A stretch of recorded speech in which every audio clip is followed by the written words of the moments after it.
இமாமத்துக்கு தனி கடமை இருக்குது, தனி ரூல்ஸ் இருக்குது. குர்ஆனை நல்லா ஓதுறவரா இருக்கணும், எல்லாரும் குர்ஆன் ஓதுறதுல சமம்ண்டா மார்க்க சட்டதிட்டங்களை நல்ல அறிந்தவராக இருக்கணும். அவங்க தான் இமாமத்து செய்ய தகுதி. இமாமத் செய்ய அந்த சட்டதிட்டங்கள் ஜனாசா தொழுகைக்கு பொருந்துமா என்கிற விஷயத்தை நாம பார்க்கணும். நான் கேட்கிறேன், மகன் தொழுவிக்கிறதுக்கு என்ன இருக்குது இஸ்லாத்துல? மகன் தொழுவிக்கிறது கடமையா? மகன் தொழுவிக்கிறது சிறப்பா? இல்ல. எந்த மனிதராக இருந்தாலும் அவருடைய குடும்பத்தினர் விஷயத்திலேயும் அவர் அதிகாரத்தின் விஷயத்திலேயும் அவருக்கு நீ இமாமாக இருக்காதே, தலைவராக இருக்காதே, அவருக்கு நீ இமாமத் செய்யக்கூடாது என்று அல்லாஹ்வுடைய தூதர் நமக்கு சொல்வதை பார்க்கிறோம். ஏன்னா என்னுடைய பிரார்த்தனை என்பது அல்லாஹ்வுடைய தூதர் அதை சொல்லுகிற போதே இன்ன ஸலாத்தி லஹு ரஹ்மத்துன், என்னுடைய தொழுகை என்பது அவர்களுக்கு ஒரு அருட்கொடை என்பதனால் தான் தூதர் என்கிற அடிப்படையில் தான் செய்கிற பிரார்த்தனைக்கு சில சிறப்புகள் இருப்பதனால் அதன் மூலமாக நிறைய பலன்களை பல நபிமொழிகள் அறிவிக்கிறது. அதில் ஒரு அம்சமாக நபி அவர்கள் சொல்கிறார்கள், வலதின் சாலிஹின் யதூலஹு, அவருக்காக பிரார்த்தனை செய்கிற ஒரு சாலிஹான பிள்ளை என்று அல்லாஹ்வுடைய தூதர் குறிப்பிடுகிறார்கள் என்றால் இந்த தொழுகை பிரார்த்தனைக்கு முக்கியத்துவமானது. பிரார்த்தனையிலையும் அந்த இமாமாக நிற்பவர் சிறப்பு என்பதை நபி அவர்கள் வெளிக்காட்டி இருக்கிறார்கள். அந்த விதத்தில் யாருடைய பிரார்த்தனை மிக நெருக்கமானது, அதுல அல்லாஹ்வுடைய தூதர் இல்லாத அந்த சூழ்நிலையில அவருடைய பிள்ளைகள் தான், அவருடைய குடும்பத்தினர் தான் என்கிற வகையில் நபிகள் நாயகம் ஸல்லல்லாஹு அலைஹி வஸல்லம் அவர்கள் சொல்லி இருக்கிறதை நம்ம பார்க்கிறோம். அஸ்ஸலாமு அலைக்கும் வரஹ்மத்துல்லாஹி வபரகாத்துஹு. அன்பிற்குரிய சகோதர சகோதரிகளே, அல்லாஹ்வுடைய மாபெரும் கிருபையால் சமூக வலைத்தளங்கள் என்பது பொதுவாக பல்வேறு விதமான மார்க்க தகவல்களை நாம் தெரிந்து கொள்வதற்கு மிக முக்கியமான அடிப்படையாக ஒரு புறம் அமைந்திருந்தாலும் கூட, இன்னொரு புறத்தில் மார்க்கம் குறித்து பல்வேறு விதமான தவறான பல கருத்துக்களும் பரப்பப்பட்டு கொண்டிருக்கிறதையும் அவ்வப்போது நாம் பார்த்து கொண்டிருக்கிறோம். அந்த வகையில் சமீப காலமாக பரப்பப்பட்டு வருகிற ஒரு காணொளிக்கான பதிலைத்தான் நாம் தற்போது பார்க்க இருக்கிறோம். அந்த காணொளியில பேசக்கூடிய நபர், ஜனாசா வந்திருக்கும் பள்ளிக்கு, நல்லா குர்ஆன் ஓதுற ஹாஃபிஸ் இருப்பாரு, மார்க்க சட்டதிட்டங்களை படித்த ஆலிம் இருப்பாரு. அவர் ஒரு பக்கத்தில் வச்சுட்டு ஒன்றுமே தெரியாத மகனை கொண்டு வச்சு தொழுவிச்சுக்கிட்டு இருப்பாங்க. பார்த்துருக்கிறீங்களா நீங்க? அவருக்கு மார்க்கண்டா என்னன்னு தெரியாது, தொழுகையிட ஷரத்து ஃபர்து தெரியாது, வுது எப்படி முறையா செய்யணும்னு தெரியாது. அவரை கொண்டு வச்சு என்ன செஞ்சிட்டு இருப்பாங்க? மகன் தொழுவிக்கணும். நான் கேட்கிறேன், மகன் தொழுவிக்கிறதுக்கு என்ன இருக்குது இஸ்லாத்துல? மகன் தொழுவிக்கிறது கடமையா? மகன் தொழுவிக்கிறது சிறப்பா? இல்ல. இமாமத்துக்கு தனி கடமை இருக்குது, தனி ரூல்ஸ் இருக்குது. குர்ஆனை நல்லா ஓதுறவரா இருக்கணும், எல்லாரும் குர்ஆன் ஓதுறதுல சமம்ண்டா மார்க்க சட்டதிட்டங்களை நல்ல அறிந்தவராக இருக்கணும். அவங்க தான் இமாமத்து செய்ய தகுதி. இஸ்லாத்தில் ஒருவர் இறந்து போகிற போது அவருக்கு தொழ வைப்பதற்கு தகுதியானவர் யார் என்பது குறித்து பேசுகிற போது, மகன் அல்லது உறவினர்கள் தொலை வைக்க வேண்டிய அவசியம் இல்லை என்கிற கருத்தில் அவர் பேசியிருப்பதை நாம் பார்க்கிறோம். அதில் பல விஷயங்களை அவர் முன்வைக்கிறார். அதை ஒவ்வொன்றாக நாம் அதற்கான பதில்களை பார்ப்போம். அதில் முதலாவதாக அவர் வைக்கிற அந்த கருத்தின் சாராம்சம் என்ன அப்படின்னா, ஒரு மகன் தொலை வைக்க வேண்டும் என்பதற்கு இஸ்லாத்தில் என்ன ஆதாரம் இருக்கிறது, அது கடமையா சிறப்பா, அப்படி எதுவுமே இல்லை என்கிற விஷயத்தை முன்வைக்கிறார். ஆனால் இஸ்லாமிய மார்க்கம் நமக்கு சொல்லித்தருகிற வழிமுறையை பார்க்கிற போது, நபிகள் நாயகம் ஸல்லல்லாஹு அலைஹி வஸல்லம் அவர்கள் நமக்கு சொல்லி காட்டுகிற அந்த செய்தி சஹீஹ் முஸ்லிம்ல இடம்பெற்றிருக்கிற 1193வது இலக்கத்தில் பதிவு செய்யப்பட்ட செய்தியை நீங்க பார்க்கலாம். அபு மஸ்ஊத் ரலியல்லாஹு அன்ஹு அவர்கள் அறிவிக்கிறாங்க. அதுல அல்லாஹ்வுடைய தூதர் சொல்கிறார்கள், வலா தஉமன்ன ரஜுல ஃபி அஹ்லிஹி வலா ஃபி சுல்தானிஹி, எந்த மனிதராக இருந்தாலும் அவருடைய குடும்பத்தினர் விஷயத்திலேயும் அவர் அதிகாரத்தின் விஷயத்திலேயும் அவருக்கு நீ இமாமாக இருக்காதே, தலைவராக இருக்காதே, அவருக்கு நீ இமாமத் செய்யக்கூடாது என்று அல்லாஹ்வுடைய தூதர் நமக்கு சொல்வதை பார்க்கிறோம். அப்ப இந்த செய்தி நமக்கு எதை உணர்த்துகிறது? ஒரு குடும்பம் சார்ந்து குடும்பம் சம்பந்தப்பட்ட ஒரு விஷயமாக ஒன்று இருக்கிறது என்றால் அதில் வேறொருவரை விட அந்த குடும்பத்தாருக்குத்தான் உரிமை இருக்கிறது, அதில் வேறு எவரும் தலையிடக்கூடாது, அதில் வேறு எவரும் இமாமத் செய்யக்கூடாது, தலைமை அங்கு வகிக்க கூடாது. அந்த குடும்பத்தார்கள் தான் அவர்கள் சம்பந்தப்பட்ட விஷயத்தில் இமாமத் செய்ய வேண்டும் என்கிற இந்த செய்தி பொதுவாக பரவலா பல விஷயங்களை இது குறித்தாலும், அதாவது ஒரு குடும்பம் சார்ந்த ஒரு திருமணமாக இருக்கலாம், வேறு குடும்பம் சார்ந்த மார்க்கம் சொல்லி தந்திருக்கிற எவ்வளவோ இது மாதிரியான நிகழ்வுகளை போன்று இந்த ஜனாசா தொழுகையையும் அது எடுத்துக்கொள்ளத்தான் செய்கிறது. அப்ப இதில் வேறொருவர் உரிமை பெறுவார் என்று சொல்லக்கூடாது என்கிற அடிப்படையில் அல்லாஹ்வுடைய தூதருடைய இந்த பொன்மொழி நமக்கு மிகப்பெரிய ஒரு சான்றாக இருக்கிறது. இதல்லாம எண்ணற்ற பல சான்றுகளை நாம தொடர்ச்சியாக பார்க்க இருக்கிறோம். இதுல அடுத்து இதை ஒட்டி கேட்கக்கூடிய முன்வைக்கக்கூடிய கேள்வி என்னன்னா, ஏன் மகன் தொலை வைக்க கூடாது என்றால் இமாமத்துக்கு என்று சில ரூல்ஸ் இருக்கு, சில சட்டங்கள் இருக்கிறது. முதல்ல குர்ஆனை மனனமிட்டவர், அடுத்த அவர் ஒரு ஹாஃபிலாக இருக்கணும், அடுத்த லெவல் அவர் மார்க்க சட்டங்களை அறிந்திருக்கிற ஒரு ஆலிமாக இருக்கலாம். அப்ப இப்படியான வரிசை இதுல எல்லாம் சமமாக இருந்தால், குர்ஆனை தெரிந்திருந்தால் அடுத்து இது இப்படித்தானே மார்க்கம் சொல்லி இருக்கிறது. அப்ப இந்த அளவுகோலை விட்டு ஒன்றும் தெரியாத மகனை கொண்டு வந்து நிறுத்துவது அது எப்படியானது அப்படின்ற மாதிரியான ஒரு கேள்வியை முன்வைக்கிறார். இதுல நாம கவனிக்க வேண்டிய விஷயம் என்னன்னா, இதுல ஒவ்வொன்றுக்காக நாம் பதில் சொல்லுவோம். அதுல முதலாவது விஷயம் என்ன அப்படின்னா, ஒருவர் இமாமத் செய்ய அதற்கு நபி அவர்கள் சொல்லி இருக்கிற அந்த சட்டத்திட்டங்கள் இந்த ஜனாசா தொழுகைக்கு பொருந்துமா என்கிற விஷயத்தை நாம பார்க்கணும். பொதுவாக தொழுகைக்காக ரசூலுல்லாஹ் இமாமத்துக்குன்னு சில சட்டங்கள் சொல்லி இருப்பது உண்மைதான். அதுல யார் தொலை வைப்பது என்கிற சூழல் வரும் பொழுது உங்களில் குர்ஆனை அறிந்தவர் முதல்ல தொலை வைக்க வேண்டும் என்கிற அடிப்படையை ரசூலுல்லாஹ் சொல்லியிருந்தாலும் கூட, ஜனாசா தொழுகை என்பது வெறும் தொழுகை என்பதை தாண்டி அதில் சில அடிப்படைகள், பிரார்த்தனை போன்ற ஒரு முக்கியத்துவம் வாய்ந்த ஒரு தொழுகையாக அது அமைந்திருக்கிறது. சாதாரண தொழுகையை விட பல வேறுபாட்டை அல்லாஹ்வுடைய தூதர் ஜனாசா தொழுகையில நமக்கு உணர்த்தி காட்டி இருப்பதை நாம பார்க்கிறோம். அப்ப இதன் அடிப்படையில் நாம பல நபிமொழிகள்ல பார்க்கிற போது அல்லாஹ்வுடைய தூதர் இதை எப்படியான ஒரு தொழுகையாக இதை நமக்கு சொல்லித் தர்றாங்க. சஹீஹ் முஸ்லிம்ல 1577வது செய்தி நீங்க பார்க்கலாம். அல்லாஹ்வுடைய தூதர் சொல்கிற போது, மாமின் ரஜுலின் முஸ்லிமின் எமூத்து, முஸ்லிமாக இருக்கக்கூடிய எந்த ஒருவர் மரணித்தாலும் ஃபயக்கூம் அலா ஜனாசத்திஹி அர்பஊன ரஜுலன் லா யுஸ்ரிகூன பில்லாஹி ஷையா, அல்லாஹ்விற்கு இணை கற்பிக்காத 40 பேர் அவருக்காக தொழுகை நடத்துகிற போது, இல்லா ஸஃபாஹுமுல்லாஹு ஃபீஹி, அல்லாஹ் அவருக்கு அந்த பரிந்துரையை ஏற்காமல் இல்லை.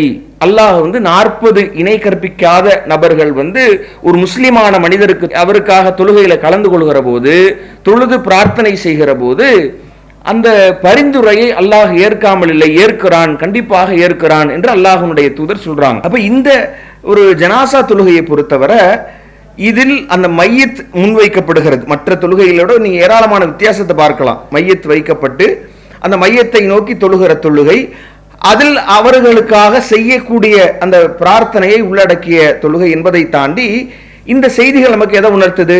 40 பேர் தொழுகிற போது அந்த பரிந்துரை அல்லாஹ் ஏற்கிறான் என்கிற அந்த செய்தி இந்த தொழுகையில் பிரார்த்தனை தான் முக்கியத்துவம் வாய்ந்தது என்கிற அடிப்படையை நமக்கு உணர்த்துகிறது.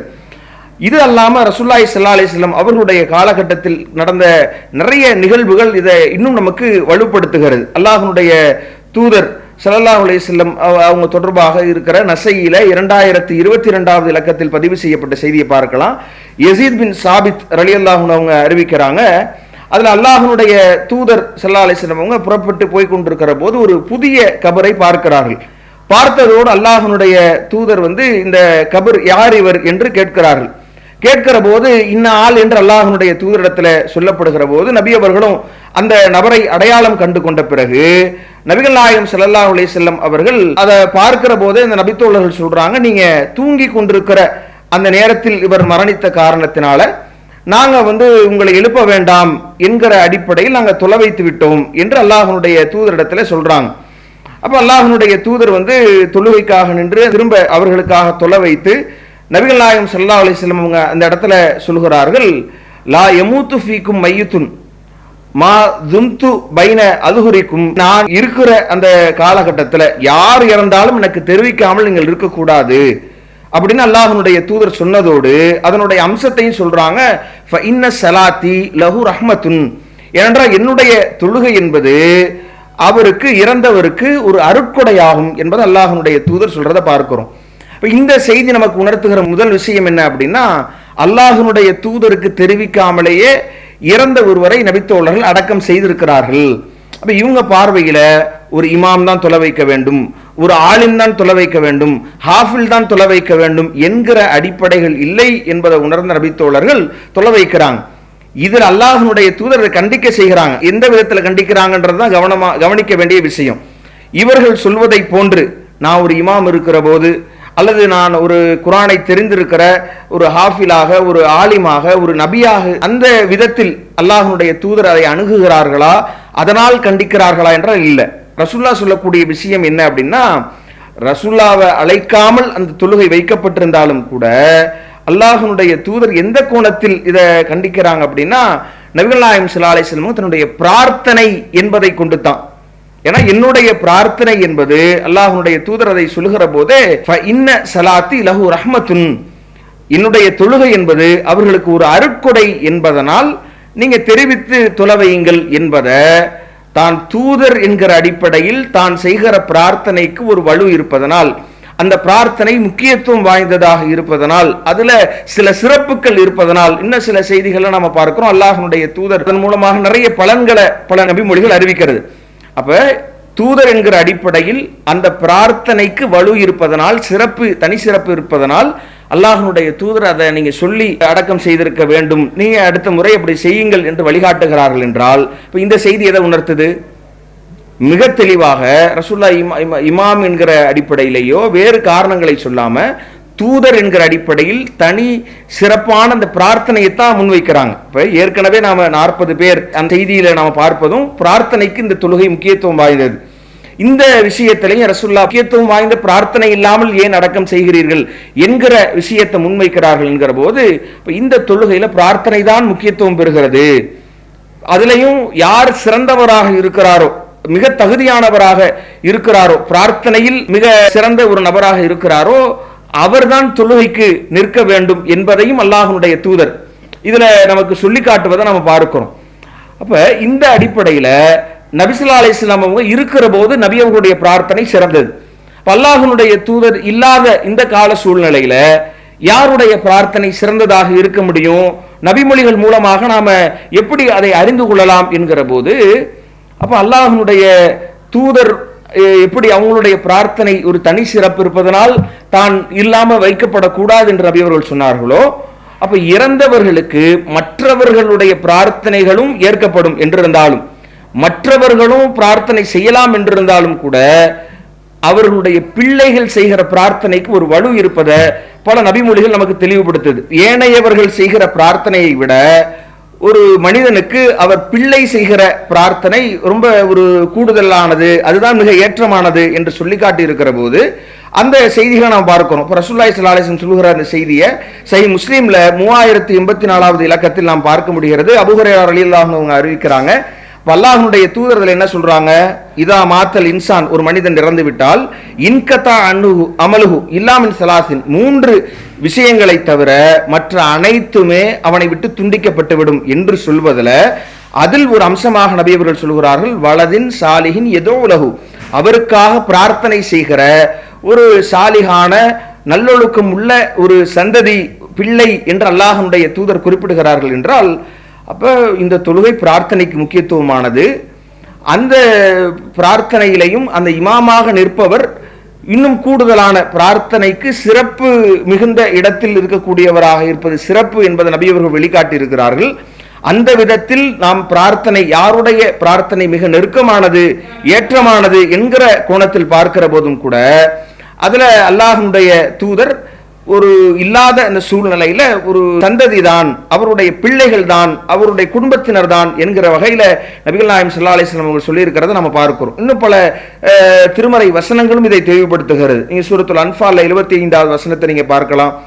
ஊலுல் அர்ஹாமி பாலுஹும் அவுலா பி பாலின் ஃபி கிதாபில்லாஹ், அல்லாஹ்வுடைய வேதத்தின்படி இரத்த உறவுகள் தான் ஒருவருக்கொருவர் மிக தகுதியானவர் என்பதை அல்லாஹ் திருமறையிலையும் சொல்லி காட்டுவதை பார்க்கிறோம். அப்போ இது மாதிரி எண்ணற்ற பல சான்றுகள் மூலமாக நாம் தெரிகிறோம். இதில் இமாமத் என்கிற அந்த விதத்தை தாண்டி பிரார்த்தனை என்கிற வடிவமும், அதில் சிறந்தவர் பிரார்த்திக்க வேண்டும் என்கிற நடைமுறையும், அவர்தான் துலவைக்க தகுதியானவர் என்பதை நபிகள் நாயகம் ஸல்லல்லாஹு அலைஹி வஸல்லம் அவர்கள் காட்டி தந்திருப்பதையும், அந்த அடிப்படையில் ஒரு பிள்ளை துலவைப்பது தான் ஏற்றமானது என்பதை இந்த நபிமொழிகள் நமக்கு உணர்த்துகிறது. இது அல்லாம அல்லாஹ்வுடைய தூதருடைய காலகட்டத்தில் ஒருவர் மரணித்தால் நபி அவங்க கடன் விஷயத்தில் நடந்து கொண்ட அந்த நடைமுறைகளும் கூட இதுக்கு நமக்கு மிக தெளிவான ஒரு அடிப்படையை உணர்த்தி காட்டுகிறது. நபி ஸல்லல்லாஹு அலைஹி வஸல்லம் காலகட்டத்தில் ஒருவர் இறந்து ஜனாசா தொழுகைக்காக கொண்டு வரப்படுகிற போது அல்லாஹ்வுடைய தூதர் எப்படி நடந்து கொண்டாங்க? அவர் விஷயத்துல கேட்பாங்க, இவருக்கு கடன் ஏதாவது இருக்கிறதா என்று கேட்கப்படும். இல்லை என்றால் நபி அவங்க தொலை வைப்பாங்க. இருக்கிறது என்று சொல்லுகிற போது அதை யாரும் ஏற்றுக்கொண்டால் அதை அவரை அடைத்துக் கொள்வதற்கு பொருளாதாரம் வசதி படைத்திருந்தால் அதை அடைத்து அவருக்கு ரசூலுல்லாஹ் தொலை வைப்பாங்க. அல்லது அடைக்கிற அளவிற்கு அவருக்கு பொருளாதாரம் இல்லை என்றால் யாராவது பொறுப்பேற்றுக் கொண்டால் நபி அவங்க அவருக்கு தொலை வைப்பாங்க. அப்படி இல்லை என்று சொன்னால் அல்லாஹ்வுடைய தூதர் அந்த ஜனாசாவுக்கு தொலை வைக்க மாட்டார்கள் என்பதை நாம பல ஹதீஸ் நூட்கள்ல நாம பார்க்கிறோம். எப்படி பார்க்கிறோம்? அல்லாஹ்வுடைய தூதர் தொடர்பாக வருகிற சஹீஹ் புகாரில் இடம்பெறுகிற 2295வது செய்தி நீங்க பார்க்கலாம். அல்லாஹ்வுடைய தூதர் ஹல் அலைஹி மின் ரைன், இவருக்கு கடன் ஏதாவது இருக்கிறதா என்று கேட்கிற போது காலு நாம் ஆம் என்று சொல்லப்படுகிற போது, அப்ப யாரும் அடைக்க முன்வராத போது சல்லு அலா சாஹிபுக்கும், உங்களுடைய தோழருக்கு நீங்களே தொலை வைத்துக் கொள்ளுங்கள் என்று அல்லாஹ்வுடைய தூதர் சொல்லிவிடுகிறார்கள் என்கிற செய்தி நமக்கு எதை உணர்த்துது? அப்ப ரசூலுல்லாஹ் தான் இமாமாக தொலை வைக்க வேண்டும், இமாம் தான் தொலை வைக்கணும், அறிந்தவர் தான் தொலை வைக்கணும்னா ரசூலுல்லாஹ் தான் தொலை வைத்திருக்கணும். அப்ப இந்த அடிப்படை அங்கு இல்லை என்கிற காரணத்தினால தான் ரசூலுல்லாஹ் எதிர்ப்பை காட்டும். வேறு எந்த காரணத்திற்காக இதை செய்திருந்தாலும் கூட அல்லாஹ்வுடைய தூதர் தொலை வைக்காமல் வேறு நபர்கள் அதனால அது பலன் இல்லாமல் போயிட போதா? அப்படி இல்லை. நபித்தோழர்கள் தொலை வைத்த காரணத்தினால் அவருக்கு அந்த தொழுகையினுடைய அந்த சாராம்சம், பாவ மன்னிப்பு, பரிந்துணை அது கிடைக்காமல் போகிறதானா? அப்படி கிடையாது. இன்னும் சொல்ல போனா யாரை பார்த்து ரசூலுல்லாஹ் சொல்லியிருப்பார்கள் என்பதை நாம பார்க்கும் பொழுது கூட நிறைய பேர் நாம் இந்த ஹதீஸுகளை மையப்படுத்தி பார்க்கிற போது, அப்துல்லா இப்னு உபை இப்னு சலூல் அவன் இறந்து போகிற போது அல்லாஹ்வுடைய தூதரிடத்தில் அவருடைய மகனார் தொலை வைக்க அல்லாஹ்வுடைய தூதரிடத்தில் கேட்டுக்கொள்கிற செய்தியெல்லாம் பார்க்கிறோம்.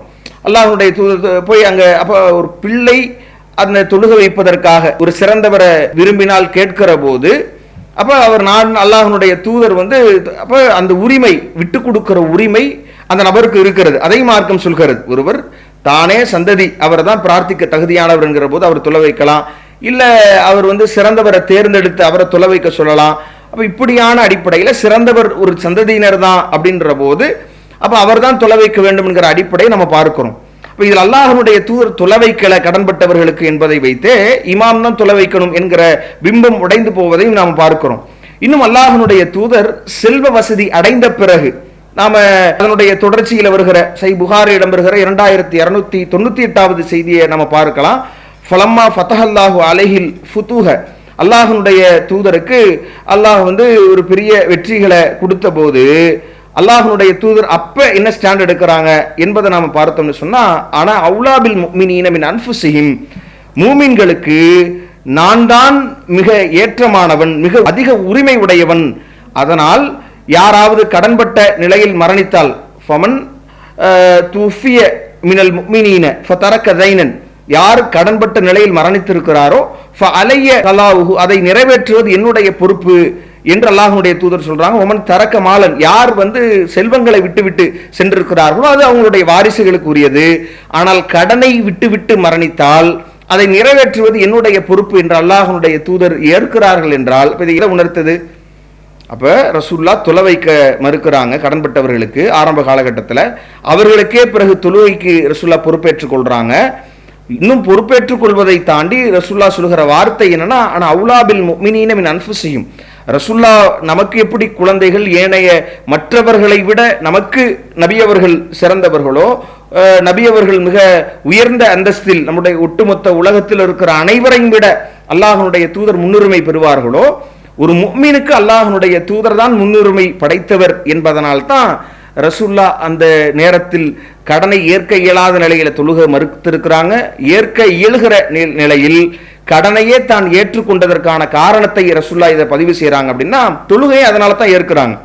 இப்ப தொழுகையையும் கடனையும் ரசூல்லா ஏற்று தொலை வைக்கிறதுக்கான காரணத்தை ரசூல்லா சொல்கிற போது, ஆனா அவுலாபில் முஃமினீன மின் அன்ஃபுஸிஹிம், அவர்கள மூமின்களுக்கு நான் தான் மிக தகுதியானவன், இறந்து போன பிறகு அவர்கள் விஷயத்துல அதிக உரிமை உடையவன் நான் தான் என்று அல்லாஹ்வுடைய தூதர் உரிமை கொண்டாடுகிறார்கள் என்கிற போது, அப்ப அந்த உரிமை தான் அந்த தொழுகைக்கு அடிப்படை என்பதை நாம் பார்க்கிறோம். அப்ப இமாமத் செய்வதற்கான தகுதி இந்த ஜனாசா தொழுகையில என்பதை நாம் பார்க்கிற போது, அதில் அவர்களுக்கு யார் மிக தகுதியானவர் என்பதை உறவுகளின் மூலமாக நாம அத உறவினர்கள், இன்னும் சுருங்க சொல்ல போனா வாரிசுதாரர்கள் தான் அதுல முதன்மை பெறுகிறார்கள் என்பதற்கு இந்த செய்திகள் நமக்கு சான்றுகளாக இருக்கிறத நாம பார்க்க முடிகிறது. அப்ப இவ்வளவு ஆதாரங்கள் அடிப்படைகள்ல இருக்கிற போது அல்லாஹ்வுடைய தூதர் இந்த ஜனாசாவுக்கு நெருக்கம்தான் முக்கியம், அதுதான் தகுதி என்பதை நபி அவர்கள் தெளிவுபடுத்தி இருக்கிற போது, இதுல கொண்டு வந்து இன்னென்ன காரணங்களை சொல்லி பல விஷயங்கள்ல இவர் டைவர்ட் பண்ணக்கூடிய நிலையத்தான் நம்ம பார்க்கிறோம். அப்ப குர்ஆன் அதிகம் தெரியாத ஒரு தகுதி குறைந்தவராக இவர் பார்வையில இவர் வைக்கிற அந்த வாதங்களை நீங்க பார்த்தீங்க அப்படின்னு சொன்னா, அடுத்தடுத்து அவர் வைக்கக்கூடிய அந்த வாதங்களை நீங்க பார்க்கலாம். அடுத்து இவங்க வைக்கக்கூடிய வாதம் என்னன்னா, எனவே நல்லா விளங்குங்க, ஃபர்து கிஃபாயாவை வாப்பா மௌத்து மகண்ட கடமை என்ன, நல்ல ஒரு ஹாஃபித புடிங்க, அல்லாஹு மக்ஃபிர் லஹு வர்ஹம்ஹு வஆஃபிஹி வஅஃபு அன்ஹுன்ற துஆவை உள்ளத்தால ஓதுற சட்டதிட்டம் தெரிஞ்ச நல்ல ஒரு ஆலிம புடிங்க, அவரை வச்சு தொழுவீங்க. இவருக்கு அல்லாஹு மக்ஃபிர் லஹுக்கு அர்த்தம் தெரியாது, அபுதில் ஹுதாரன் கைரம் மின் தாரிஹிக்கு அர்த்தம் தெரியாது, மகன் வந்து தொழுவிக்காரு. அடே வாயால துஆ கேட்டு வேளையில உள்ளத்தால வரணும் துஆ.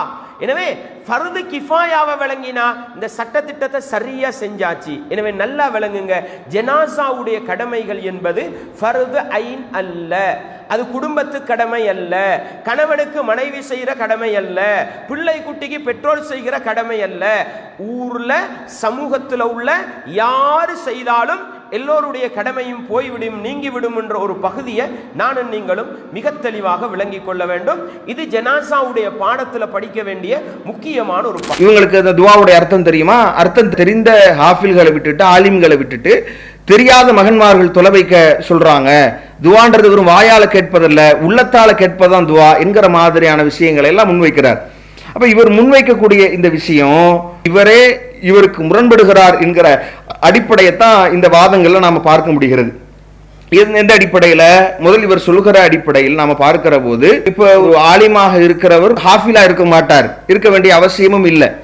அப்ப அவரை முன்னிலைப்படுத்தாம ஹாஃபிலா தான் முன்னிலைப்படுத்தணுமா? அப்ப இவர் சொல்லுகிற அந்த உள்வாதங்களுக்குள்ள நாம வைத்து பார்க்கிற போது, அப்ப மார்க்க சட்டங்கள் குறைவாக அறிந்திருக்கிற குர்ஆனை தெரிந்திருக்கிற ஹாஃபிலா, அப்ப இவரே அந்த நபிமொழிகளை அல்லாஹ்வுடைய தூதர் சொல்லி இருக்கிற அந்த தகுதிகளை மோத விடுகிற வேலைகளைத்தான் இவர் பார்த்திருக்கிறார் என்பதற்கு இவருடைய அந்த வாதத்தினுடைய சாராம்சங்கள் சாட்சியாக இருக்கிறது. மகன் தொழுவிக்கணும், புள்ளகள் இல்லையா, நானா அவருக்கு மார்க்கண்டா என்னன்னு தெரியாம இருக்கும், நானாவை கொண்டு வச்சு தொழுவிச்சிருப்போம். நல்லா விளங்குங்க, இது ஃபர்து கிஃபாயா. இமாமத்துக்கு தனி கடமை இருக்குது, தனி ரூல்ஸ் இருக்குது. குர்ஆனை நல்லா ஓதுறவரா இருக்கணும், எல்லாரும் குர்ஆன் ஓதுறதுல சமமுண்டா, மார்க்க சட்டதிட்டங்களை நல்ல அறிந்தவராக இருக்கணும், அவங்க தான் இமாமத்து செய்ய தகுதி. இத சட்டத்தை விளங்காததனால, ஃபர்து கிஃபாயான்றதை விளங்காததனால வாப்பாவுக்கு மகன் தொழுவிக்கணும், மகனுக்கு வாப்பா தொழுவிக்கணும்னு என்ன செஞ்சுக்கிட்டு இருக்கிறாங்க? தகுதி இமாமத்து செய்ய தகுதியற்றவர்களை எல்லாம் கொண்டு வந்து இமாமத்தை செய்ய வச்சிருக்கிறாங்க. இதில் நாம கவனிக்க வேண்டிய விஷயம் என்ன அப்படின்னு சொன்னா, இவர் இந்த மாதிரியான ஒரு நிலை, தொழுகை நடத்த தெரியாதவர்களை யாரும் முற்படுத்துவது கிடையாது. யாருமே இப்போ ஒருவர் இறந்து போய்விட்டார் அப்படின்னா தொழுகை நடத்த தெரிந்து கொள்வதற்கான சூழ்நிலை தான் இன்னைக்கு அதிகம். நீங்க பார்க்கலாம், இந்த ஒரு கலாச்சார மக்கள் மத்தியில நபிமொழிகளை கடைபிடிக்க வேண்டும் என்கிற அந்த ஒரு அடிப்படை வந்த பிறகு, நபிமொழிகளுக்கு உயிரூட்டம் கொடுக்க வேண்டும் என்கிற சிந்தனை மக்களிடத்தில் ஏற்பட்டதற்கு பிறகு இன்றைக்கு பரவலாக இன்னைக்கு அந்த காலகட்டத்திலலாம் பல்வேறு மார்க்கத்திற்கு புறனான எல்லாத்திற்கும் ஆலிம்கள் தான் வரணும். குழந்தை பிறப்புல இருந்து, மரணத்தில் இருந்து, திருமணத்தில் இருந்து, அனைத்திலையும் இவங்க இன்னும் சொல்ல போனா கிட்டத்தட்ட இந்த நிலைக்கு திரும்ப கொண்டு போய் சேர்க்க வேண்டும் என்பதற்கான முயற்சிகளாகத்தான் இதை நாம பார்க்கிறோம். அப்ப எந்த இடத்திலையும் அல்லாஹ்வுடைய தூதர் இது போன்ற மார்க்கத்தில் ஒரு தனி நபர் சார்ந்த, குடும்பம் சார்ந்த விஷயங்கள்ல தலையிடுவதை, தலைமை தாங்குவதை, இமாமத் செய்வதை அல்லாஹ்வுடைய தூதர் ஒருபோதும் விரும்பல. அதை கண்டித்திருக்கிறார்கள் என்கிற செய்திகளை நம்ம பார்க்கிறோம். அதை தவிர்க்க சொல்லியிருக்கிறார்கள் என்கிற செய்திகளை நம்ம பார்த்திருக்கிறோம். அப்ப தொழுகை நடத்த தெரிந்தவர்களை நாம இன்னைக்கு அதுல ஆர்வப்பட்டு தந்தை இறந்தால் அல்லது மகன் இறந்தால் தந்தை என்கிற அந்த விதத்தில் துவாக்களை மனனம் செய்து இருக்கிறார்கள். அந்த சிறு வயதில் அதை மனனம் செய்து அதை உரிய முறையில் ஓதக்கூடியவர்களாக தயாராகி கொண்டிருக்கிற நிலையில அதற்கு ஒரு தடை போடும் விதமாகத்தான் இவருடைய இந்த வாதமும் மார்க்க ஆதாரங்கள் இல்லாமல் இவராக தாண்டோடித்தனமாக முன்வைக்கிற இந்த வாதங்கள் அமைந்திருக்கிறது என்பதை நாம் கவனத்தில் கொள்ள வேண்டும். இதுல இவர் சொல்கிற இந்த விஷயங்கள் எந்த அளவுக்கு பொருத்தமற்றதாக இருக்கிறது, இவர் சொல்ற அந்த அடிப்படைகளை தான் உணர்த்துதுன்னா, ஹாஃபில்கள் ஆலிம்கள் மட்டும்தான் மார்க்க சட்டங்களை தெரிந்திருக்கிறார்கள் என்கிற விதத்தில் ஒரு பிம்பத்தை கட்டமைக்கிறார். மற்ற யார்களும் ஆனா ஒரு அடிப்படையில் ஜனாசா தொழுகைக்கு எல்லா சட்டங்களையும் எல்லாத்தையும் அறிந்தவர்கள் என்கிற நிலைப்பாட்டில் இருக்கிறாங்களா? ஒரு ஹாஃபிலை எடுத்துக்கொண்டு அவருக்கு குர்ஆன் வசனங்கள் வண்ணம் இருக்குமே ஒழிய மார்க்க சட்டங்கள் அனைத்தும் தெரிந்திருக்குமா? ஒரு ஆலிமை எடுத்துக்கொண்டால் மார்க்க சட்டங்கள் ஓரளவு தெரிந்திருக்குமே ஒழிய அவர் குர்ஆன் எல்லாத்தையும் முழுமையாக மனநமிட்டிருப்பார். அப்ப இப்படி இவர் மோத விட்டு இதுல இவங்க தான் தகுதி என்கிற போது இன்னும் சொல்ல போனா இருவருக்குமே தெரியாத மார்க்க சட்டங்களும் இருக்கத்தான் செய்யும். இருவருமே ஜனாசா தொழுகை விஷயங்கள்ல கூட ஒரு முறை எடுத்து பார்த்து அதை கற்றுக்கொள்ள வேண்டிய அல்லது நினைவூட்டிக் கொள்ள வேண்டிய தேவைகளும் கூட இருக்கத்தான் செய்வார்கள். அப்ப ஒரு சாதாரணமாக தொலை வைக்க கூடிய ஒன்றை ஏதோ ஒரு பாரதூரமாக பெரிய விஷயம் மாதிரி, தொழுகையினுடைய சர்த்து தெரியுமா, ஒழு செய்ய தெரியுமா, தொழுகையில் இருக்கக்கூடிய ஃபர்து என்னன்னு தெரியுமா, இது எதுவுமே தெரியாமல் ஒரு ஜனாசா தொழுகையை மிக பிரம்மாண்டமாக எந்த காலத்தில் நம்ம வாழ்ந்து கொண்டிருக்கிறோம், எவ்வளவு மக்கள் மத்தியில் மார்க்க விழிப்புணர்வு ஏற்பட்டிருக்கிறது, ஹதீஸ்களை மக்கள் எடுத்து தாய்மொழியில படித்து அதுல தன்னை தயார்படுத்திக் கொள்கிறார்கள், எவ்வளவு மார்க்க விஷயங்கள் ஆர்வத்தோடு மக்கள் இன்னைக்கு முன்வந்து நின்று ஒவ்வொரு மார்க்க அடிப்படைகளை நடைமுறைக்கு கொண்டு வந்திருக்கிறார்கள். இந்த காலகட்டத்தில் ஏதோ அது மலை போன்று அதிலிருந்து நகர்ந்திருக்க வேண்டும் என்கிற ஒரு பிரம்மாண்டத்தை ஏற்படுத்தி மக்களை அந்த துளை வைக்க விடாமல் அந்த பிரார்த்தனைகளை மனனம் செய்ய விடாமல் அது ஒரு தடையாக இவர் அமைந்திருக்கிற மாதிரி தான் இவருடைய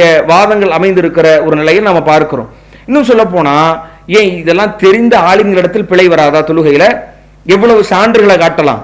இன்றைக்கும் துளை வைக்கக்கூடிய ஆலிம்கள் என்கிற போர்வையில, ஹாஃபில்கள் என்கிற போர்வையில துளை வைக்கக்கூடிய ஏன் நாம தொழுக வேண்டும் என்ற முடிவை நாம ஹதீஸுகள் அடிப்படையில் ஆய்வு செய்து அதுதான் சரி என்று நாம அறிவிக்கிறோம். இன்னும் சொல்ல போனா இன்னைக்கு சமூகத்துல இருக்கக்கூடிய நிலை என்னன்னா, ஜனாசா தொழுகைனா அல்லாஹ் அக்பர் அல்லாஹ் அக்பர் அல்லாஹ் அப்படியே ஆலிம்கள் என்று அறிந்தவர்கள் என்று யாரை இவர்கள் முன்மொழிகிறார்களோ அவர்களிடத்துல அந்த மாதிரியான பிழைகள், கூடுதல் தக்பீர்கள் சொல்வது, ஏன் பெருநாட்கள் அப்படியான நிகழ்வுகள் நடந்தது இல்லையா? பெரிய நீங்கள் யாரை முன்னிறுத்த நினைக்கிறீர்களோ அவர்களிடத்தில் பிழைகள் சாதாரண தொழுகைகளில் ஏற்பட்டது இல்லையா?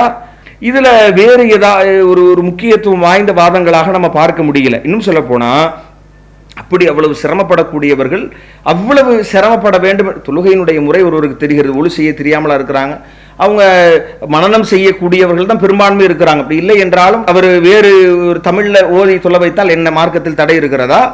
இன்னும் சொல்ல போனா இவர்கள் சொல்லுகிற ஒரு ஹாஃபில் அதை உளப்பூர்வமாக ஓதுவார் என்கிற வாதத்தை முன்வைக்கிறார். ஒரு ஹாஃபிலோ ஆலிமோ அதை ஓதுகிற போது அதனுடைய அர்த்தம் இவருக்கு தெரியும். தாரன் ஹைரமின் தாரிகினா இவருக்கு தெரியும். அப்ப இவருக்கு அந்த அர்த்தத்தை தெரிந்தவர் ஓதுவார், இவருக்கு தெரியுமா என்று கேட்கிறார்கள். அப்ப ஒரு ஹாஃபிலுக்கு எல்லாத்தையும் தெரியுமா? அந்த அர்த்தங்களை உணர்ந்திருப்பாரா? ஆலிமுக்கு தெரிந்திருக்கலாம். அப்ப இது மாதிரியான அந்த வாதங்கள் இப்படி ஓதப்படாத தொழுகையில இப்ப நம்ம சாதாரண ஐவேளை தொழுகை தொழுகிறோம், இப்படி அர்த்தம் தெரியாமல் ஓதுவது பிழையா? ஒருத்தர் அதனால அவருடைய தொழுகை ஏற்கப்படாதா?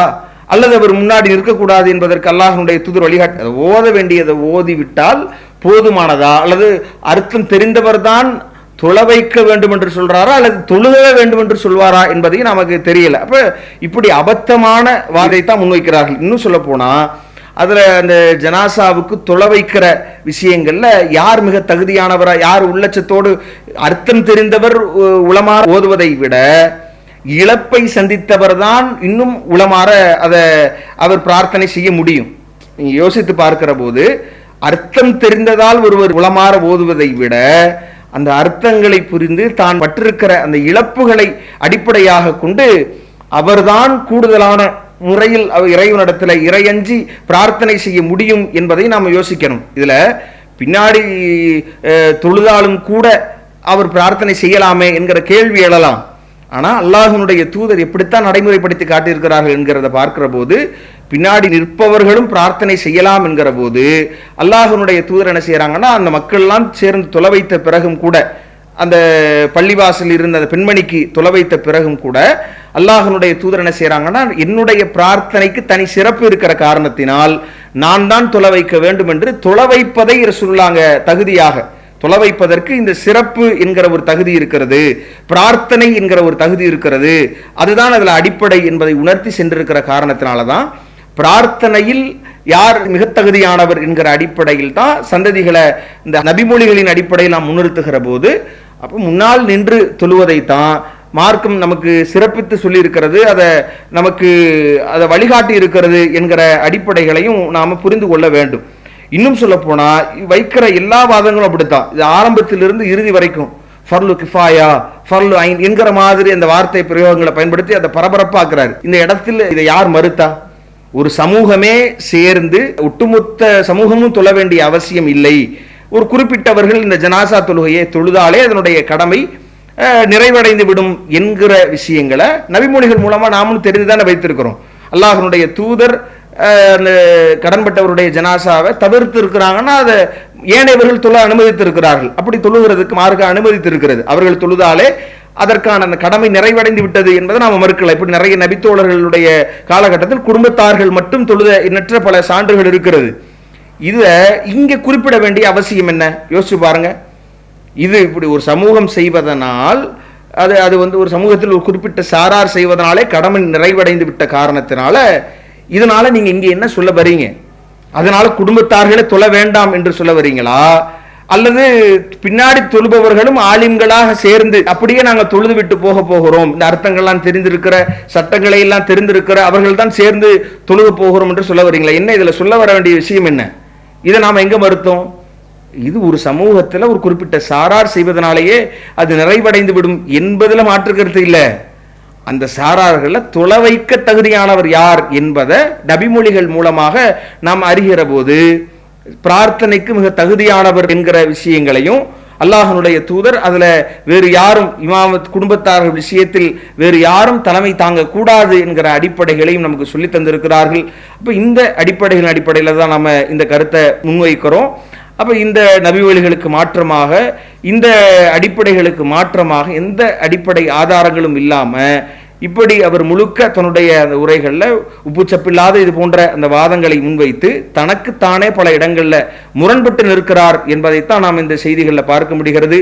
அப்ப இறந்தவருக்கு ஜனாசா தொழுகை வைப்பதற்கு மிக தகுதியானவர் என்பவர் அவருடைய குடும்பத்தார் தான், பிள்ளைகள் தான் என்கிற விஷயத்தை தான் நபிமொழிகள் வாயிலாக நாம் அறிந்து கொள்கிறோம். அப்ப அதுல கூடுதலாக அந்த தொலை வைக்கக்கூடியவர்கள் தங்களுடைய தகுதிகளை, துஆக்களை மனனமிட்டு அல்லாஹ்வினுடைய தூதர் சொல்லி இருக்கிறார், அதற்கு தயார் நிலையில இருக்கணும், தடுமாறாம நம்ம முன் வந்து வைப்பதற்கு தயாராகணும் என்பதை நாம அடிப்படையாக சொல்லிக் கொள்ளலாமே ஒழிய, இதனால் இவங்க மறுக்கப்பட வேண்டும், இவர்கள் முக்கியத்துவம் இல்லை, இமாம்கள் தான் தொலை வைக்க வேண்டும் என்கிற மாதிரியான அந்த நிலைக்கு, அந்த ஒரு பழைய சூழ்நிலைக்கு கொண்டு போக நினைக்கிறது என்பது நபிவழிகளுக்கு எதிரானது என்பதை அடிப்படைகளுக்கு பதிலாக நாம சொல்லிக் கொள்கிறோம். வாஹிர்தாவனா அல்ஹம்துலில்லாஹி ரப்பில் ஆலமீன். அஸ்ஸலாமு அலைக்கும் வரஹ்மத்துல்லாஹி வபரகாத்துஹு. இஸ்லாம் மற்றும் சமுதாய செய்திகளை அறிந்து கொள்ள தமிழ்நாடு தௌஹீத் ஜமாஅத் யூடியூப் பக்கத்தை உடனடியாக சப்ஸ்கிரைப் செய்து கொள்ளுங்கள். மேலும் பெல் பட்டனையும் கிளிக் செய்து கொள்ளுங்கள்.